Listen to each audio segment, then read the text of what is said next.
terms with that 6 months ago, and in an effort to rectify it, I'm taking the following courses, and here's my plan for completion. That's a really good answer. And anyone with any sense who's interviewing will accept that as an indication that although you're not perfect, and who is, that you have a good plan and that you've thought it through. Like, that's the kind of answer that in all likelihood will cement your candidacy for the position. Okay, so now you're going to go to your boss. Well, you have to have your CV and your resume in order, and you have to be able to stand on it solidly, and which at least means that you're prepared to address the inadequacies in a credible, realistic, believable, and truthful manner. All right, now what you do is apply for like 10 jobs. You don't have to take them, but maybe you have to go to an interview or 2 or 3 or 4, and maybe there's a bunch of opportunities out there for you that you didn't even know about, and maybe someone offers you a job. And so now you can go to your boss and say, here's the situation I'm in here at work.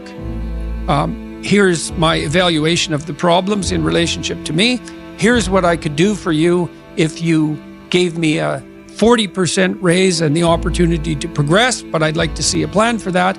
And I've been looking for other opportunities before conducting this discussion, and I have some. Well, then, if your boss treats you with contempt at that point and doesn't listen, then perhaps he or she is a little more narcissistic than might be optimal, and it's time to find a new job. But this isn't something you do trivially. And so when you're doubtful, say you're trapped, you ask yourself, well, why am I trapped? And that's a hard question, right? Because some of it's your own inadequacy, a lot of it. And all of the part of it that you can deal with is your own inadequacy. So even if it's unfair, even if you're hemmed in for any number of reasons, inappropriate, like ethnically predicated oppression, let's say, or maybe you're in a workplace that really is sexist in some fundamental sense. Well, that's not good. It's not just, it's not fair, it's not meritorious, all of those things. Man, maybe you shouldn't be there.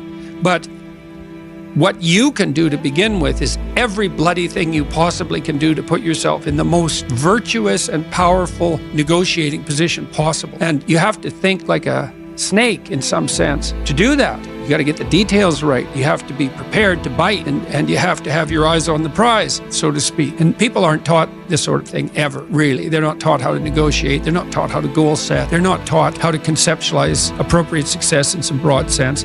In some sense, that's what the humanities are supposed to teach people.